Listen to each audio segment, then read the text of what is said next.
नमस्कार दोस्तों, मैं देवेंद्र पाल स्वागत करता हूं आप सभी का डीएसपी कोचिंग सेंटर में। देखिएगा, आज की वीडियो में हम यूपीपीसीएल टीजी2 परीक्षा 2022 के लिए तकनीकी विषयक ज्ञान से power generation and sub station यानी विद्युत उत्पादन एवं उप स्टेशन से टॉप 35 क्वेश्चन कंप्लीट करेंगे, जो परीक्षा में बार बार पूछे जाते हैं। यानी ये टॉपिक वेरी वेरी इंपॉर्टेंट है। इस टॉपिक से आपकी परीक्षा में 5 से 6 क्वेश्चन पूछे जाते हैं, इसलिए आप वीडियो को पूरा देखिएगा और ये 35% अच्छे से याद कर लीजिएगा, क्योंकि गारंटी से 5 से 6 क्वेश्चन आपकी परीक्षा में इस टॉपिक से देखने के लिए मिलेंगे। चलिए स्टार्ट करते हैं। तो देखिएगा, क्वेश्चन नंबर फर्स्ट है हमारा, बिजली उत्पादन के लिए भारत में कौन सा ईंधन प्रचुर मात्रा में उपलब्ध है। बिजली उत्पादन के लिए भारत में कौन सा ईंधन प्रचुर मात्रा में उपलब्ध है। तो कोयला, यानी ऑप्शन नंबर ए आपका करेक्ट आंसर रहेगा। नेक्स्ट क्वेश्चन, पारंपरिक बिजली उत्पादन कौन सा है। पारंपरिक बिजली उत्पादन कौन सा है। तो ऊष्मीय शक्ति उत्पादन, यानी ऑप्शन नंबर डी आपका करेक्ट आंसर रहेगा। बिल्कुल याद रखेंगे सभी मित्र। चलिए देख लेते हैं अगला क्वेश्चन, सौर सेल में किस सामग्री का उपयोग किया जाता है। सौर सेल में किस सामग्री का उपयोग किया जाता है। तो सिलिकॉन का उपयोग किया जाता है, यानी कि ऑप्शन नंबर ए आपका करेक्ट आंसर होगा इसका।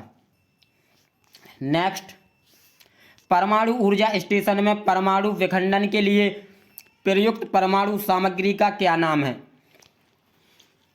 परमाणु ऊर्जा स्टेशन में परमाणु विखंडन के लिए प्रयुक्त परमाणु सामग्री का क्या नाम है। तो थोरियम, यानी ऑप्शन नंबर बी आपका करेक्ट आंसर होगा। अगला क्वेश्चन, फोटोवोल्टिक सेल बनाने के लिए प्रयुक्त सामग्री का क्या नाम है।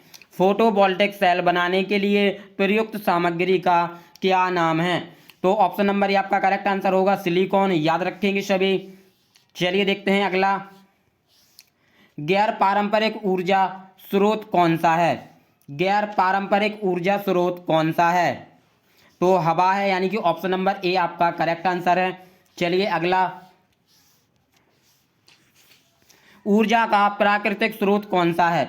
ऊर्जा का प्राकृतिक स्रोत कौन सा है। तो सूर्य है, यानी ऑप्शन नंबर ए आपका करेक्ट आंसर हो जाएगा इसका। चलिए अगला देखते हैं, पानी बिजली संयंत्र यानी हाइड्रो इलेक्ट्रिक प्लांट की योजनाबद्ध व्यवस्था के घटक में एक्स को क्या नाम देंगे। एक्स को क्या नाम देंगे। तो सर्ज टैंक, यानी ऑप्शन नंबर बी आपका करेक्ट आंसर रहेगा इसका। याद रखेंगे सभी, वेरी वेरी इंपॉर्टेंट है और ये बार बार परीक्षा में पूछा गया है। देखिएगा, जितनी भी ये 35 क्वेश्चन है इस टॉपिक से आपके, इनमें से गारंटेड 5 से 6 क्वेश्चन आपको परीक्षा में देखने के लिए मिलेंगे, इसलिए वीडियो को पूरा देखिएगा और सभी क्वेश्चन अच्छे से याद कर लीजिएगा। और इसका पीडीएफ आपको हमारे टेलीग्राम चैनल व्हाट्सएप ग्रुप पर मिल जाएगा, लिंक डिस्क्रिप्शन में दे रखा है। क्योंकि आपके एग्जाम में देखिएगा ज़्यादा समय नहीं है, ओनली 1 मंथ का समय है, यानी कि फरवरी के सेकंड वीक में आपकी परीक्षा होने वाली है। इसलिए बिल्कुल तैयारी में लापरवाही ना करें, जितना भी आपको पढ़ाया जाए आप पूरा कंप्लीट करते जाएं, क्योंकि मैं आपको सभी सिलेक्टेड करवाऊंगा जो एग्जाम में पूछा जाएगा। चलिए देख लेते हैं अगला क्वेश्चन, एक गैर पारंपरिक ऊर्जा स्रोत कौन सा है। एक गैर पारंपरिक ऊर्जा का स्रोत कौन सा है। तो सूरज की किरणें, यानी कि ऑप्शन नंबर बी आपका करेक्ट आंसर है इसका। चलिए अगला, गैर पारंपरिक बिजली उत्पादन का मुख्य नुकसान क्या है। गैर पारंपरिक बिजली उत्पादन का मुख्य नुकसान क्या है। ऑप्शन नंबर ए कम दक्षता, ऑप्शन नंबर बी अस्थिर उत्पादन, ऑप्शन नंबर सी केवल कम भार का उपयोग कर सकते हैं, ऑप्शन नंबर डी भारी भार संचालित नहीं किया जा सकता है। तो कम दक्षता, यानी कि ऑप्शन नंबर ए आपका करेक्ट आंसर होगा इसका। याद रखेंगे सभी। चलिए देख लेते हैं अगला, कौन सा शक्ति उत्पादन में भारी जल की शुद्धि संयंत्र की आवश्यकता होती है। कौन सा शक्ति उत्पादन में भारी जल की शुद्धि संयंत्र की आवश्यकता होती है। तो परमाणु शक्ति उत्पादन में, परमाणु शक्ति उत्पादन में। याद रखेंगे सभी, ऑप्शन नंबर डी आपका बिल्कुल करेक्ट आंसर होगा। अगला क्वेश्चन देखते हैं, पवन ऊर्जा उत्पादन में कौन सा डिवाइस हवा की गति को महसूस करती है। पवन ऊर्जा उत्पादन में कौन सा डिवाइस हवा की गति को महसूस करती है। तो टरबाइन कंट्रोलर, यानी ऑप्शन नंबर बी आपका करेक्ट आंसर रहेगा इसका। याद रखेंगे सभी। चलिए देखते हैं अगला क्वेश्चन, ऊंचे हेड वाले हाइड्रो इलेक्ट्रिक पावर प्लांट में किस टरबाइन का उपयोग किया जाता है? देखिएगा, वेरी वेरी इंपॉर्टेंट है। ऊंचे हेड वाले हाइड्रो इलेक्ट्रिक पावर प्लांट में किस टरबाइन का उपयोग किया जाता है? तो आवेक टरबाइन का उपयोग किया जाता है, यानी कि ऑप्शन नंबर 20 का आपका करेक्ट आंसर रहेगा। चलिए देख लेते हैं अगला क्वेश्चन, क्वेश्चन नंबर 14। पन बिजली स्टेशनों में पेन स्टॉक का कार्य क्या होता है? पन बिजली स्टेशनों में पेन स्टॉक का कार्य क्या है? क्वेश्चन नंबर 14 का आंसर क्या होगा? तो ऑप्शन नंबर बी, टरबाइनों तक पानी पहुंचाता है, यानी कि ऑप्शन नंबर बी आपका करेक्ट आंसर रहेगा। अगला देख लेते हैं, स्टीम पावर स्टेशन में बॉयलर का उद्देश्य क्या है? स्टीम पावर स्टेशन में बॉयलर का उद्देश्य क्या है? तो पानी को भाप में परिवर्तित करता है, यानी कि ऑप्शन नंबर सी आपका करेक्ट आंसर होगा यहाँ पर। चलिए देखते हैं अगला क्वेश्चन नंबर 16। किस प्रकार का बिजली संयंत्र अधिक कुशल है? किस प्रकार का बिजली संयंत्र अधिक कुशल है? डीजल संयंत्र, भाप शक्ति, पन बिजली, परमाणु शक्ति। तो पन बिजली, यानी कि ऑप्शन नंबर सी आपका करेक्ट आंसर रहेगा, याद रखेंगे सभी। नेक्स्ट, परमाणु रिएक्टर में नियंत्रण छड़ के रूप में किस सामग्री का उपयोग किया जाता है? परमाणु रिएक्टर में नियंत्रण छड़ के रूप में किस सामग्री का उपयोग किया जाता है? तो कैडमियम का उपयोग किया जाता है, यानी कि ऑप्शन नंबर सी आपका करेक्ट आंसर होगा। चलिए देखते हैं अगला क्वेश्चन।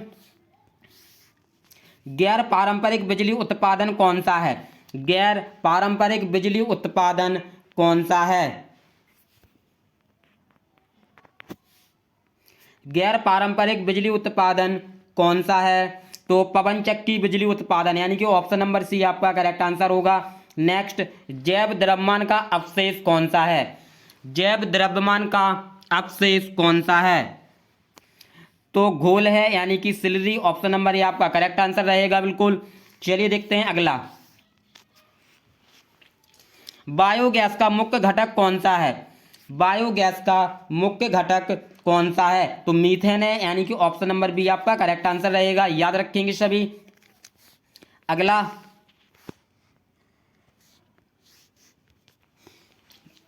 सौर पैनल में बिजली का उत्पादन कैसे किया जाता है? सौर पैनल में बिजली का उत्पादन कैसे किया जाता है? जबकि सूरज की रोशनी फोटोवोल्टिक सेल पर टकराती हैं। जब सूरज की रोशनी फोटोवोल्टिक सेल पर टकराती है, यानी कि ऑप्शन नंबर डी आपका करेक्ट आंसर रहेगा यहाँ पर। अगला, स्टीम शक्ति संयंत्र में एयर प्री हीटर का कार्य क्या है? स्टीम शक्ति संयंत्र में एयर प्री हीटर का कार्य क्या है? तो फ्लू गैसों से गर्मी निकालता है और आगत वायु को गर्म करता है, यानी कि ऑप्शन नंबर डी बिल्कुल करेक्ट आंसर रहेगा इसका। अगला,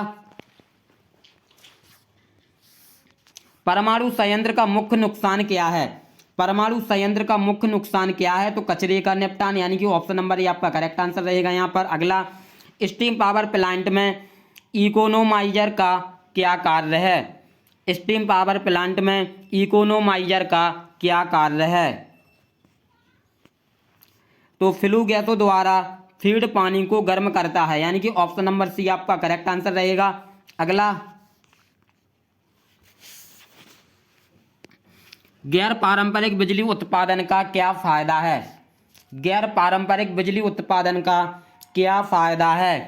तो प्रदूषण घटाना, यानी कि ऑप्शन नंबर डी आपका करेक्ट आंसर होगा बिल्कुल यहाँ पर। अगला, बैटरी आधारित माइक्रो हाइडल पावर जनरेशन में चार्ज कंट्रोल का क्या कार्य होता है? तो बैटरी की ओवर चार्जिंग को रोकता है, यानी कि ऑप्शन नंबर सी आपका करेक्ट आंसर रहेगा। अगला, ज्वारीय शक्ति स्टेशन में बैराज का उद्देश्य क्या है? ज्वारीय शक्ति स्टेशन में बैराज का उद्देश्य क्या है? क्वेश्चन नंबर 27 का option number C correct answer होगा। खाड़ी के प्रवेश द्वारा पानी को नियंत्रित करें, यानी कि ऑप्शन नंबर सी आपका बिल्कुल करेक्ट आंसर है यहाँ पर। अगला, स्टीम पावर प्लांट में किस घटक का उपयोग फ्लू गैस से आपूर्ति पानी को गर्म करने के लिए किया जाता है? स्टीम पावर प्लांट में किस घटक का उपयोग फ्लू गैस से आपूर्ति पानी को गर्म करने के लिए किया जाता है? तो इकोनोमाइजर, यानी कि ऑप्शन नंबर बी आपका करेक्ट आंसर होगा।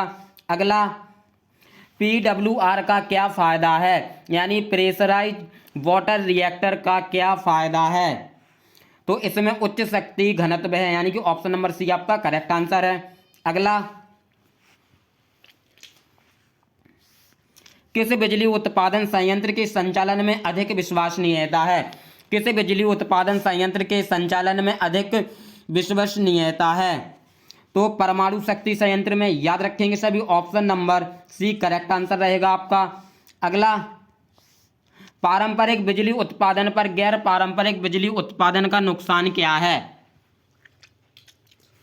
पारंपरिक बिजली उत्पादन पर गैर पारंपरिक बिजली उत्पादन का नुकसान क्या है? तो बेस लोड डिमांड के लिए इस्तेमाल नहीं किया जा सकता है। बेस लोड डिमांड के लिए इस्तेमाल नहीं किया जा सकता है, यानी कि ऑप्शन नंबर डी आपका करेक्ट आंसर होगा। अगला, पवन शक्ति उत्पादन का प्रमुख नुकसान क्या है? पवन शक्ति उत्पादन का प्रमुख नुकसान क्या है? तो पवन ऊर्जा नियत और स्थिर नहीं है, यानी कि ऑप्शन नंबर डी आपका करेक्ट आंसर रहेगा यहाँ पर। अगला, ज्वारीय शक्ति उत्पादन में टरबाइन का कार्य क्या है? ज्वारीय शक्ति उत्पादन में टरबाइन का कार्य क्या है? तो स्थितिज ऊर्जा को गतिज ऊर्जा में परिवर्तित करता है, यानी कि ऑप्शन नंबर बी आपका यहाँ पर करेक्ट आंसर होगा। अगला, गैर पारंपरिक ऊर्जा स्रोत का क्या फायदा है? गैर पारंपरिक ऊर्जा स्रोत का क्या फायदा है? तो ग्रीन हाउस प्रभाव से बचा जाता है, यानी कि ऑप्शन नंबर डी आपका करेक्ट आंसर है यहाँ पर। अगला देखते हैं, पानी से बहने वाली स्थितिज ऊर्जा को बिजली उत्पन्न करने के लिए गतिज ऊर्जा के रूप में कैसे परिवर्तित किया जाता है? तो पेन स्टॉक्स के माध्यम से उच्च हेड बनाकर, यानी कि ऑप्शन नंबर डी आपका करेक्ट आंसर हो जाएगा यहाँ पर। तो देखिएगा, इस वीडियो में हम बिजली उत्पादन एवं उप स्टेशन से टॉप 35 क्वेश्चंस कंप्लीट कर चुके हैं, जो कि वेरी वेरी इंपॉर्टेंट है आपकी परीक्षा के लिए, TG2 परीक्षा के लिए। और इस टॉपिक से गारंटेड 5 से 6 क्वेश्चन आपको परीक्षा में देखने के लिए मिलेंगे। इसलिए आप 35 क्वेश्चन अच्छे से याद कर लीजिए, और इसका PDF आपको हमारे टेलीग्राम चैनल और व्हाट्सअप ग्रुप पर मिल जाएगा, लिंक डिस्क्रिप्शन में दे रखा है। और यदि आप ये technician GK with previous year paper download करना चाहते हो, हल सहित ये ई-बुक डाउनलोड करना चाहते हो, तो लिंक डिस्क्रिप्शन में दे रखा है, तुरंत जाके डाउनलोड कीजिए। डाउनलोड करने में किसी भी प्रकार की समस्या आती है तो आप हमसे कांटेक्ट कर सकते हो। हमारा कांटेक्ट नंबर है 7354152348। इस नंबर पर आप व्हाट्सएप पर मैसेज कर सकते हो, आपकी समस्या का समाधान कर दिया जाएगा। और तुरंत जाकर डाउनलोड कीजिए यदि आपने अभी तक डाउनलोड नहीं की है। ई-बुक बहुत ही बेस्ट ई-बुक है आपकी TG2 एग्जाम के लिए। यदि आपने 1 मंथ में इस ई-बुक को अच्छे से कंप्लीट कर लिया तो आप गारंटेड टेक्नीशियन GK में 150 में से 140 प्लस मार्क्स लेकर आओगे, क्योंकि सभी प्रीवियस ईयर पेपर दिए हैं उसमें, और topic wise technician GK MCQ form में क्वेश्चन दिए हुए हैं। मैंने पिछली वीडियो में आपको ई-बुक का डेमो दिखा दिया था। चलिए, अगर जानकारी अच्छी लगी हो तो वीडियो को लाइक शेयर कमेंट जरूर करें, और चैनल पर नए हो चैनल को सब्सक्राइब कर लें, ताकि हमारी वीडियोस को नोटिफिकेशन आप सभी को मिलती रहें। मिलते हैं नेक्स्ट वीडियो में। जय हिंद, जय भारत, बेस्ट ऑफ लक।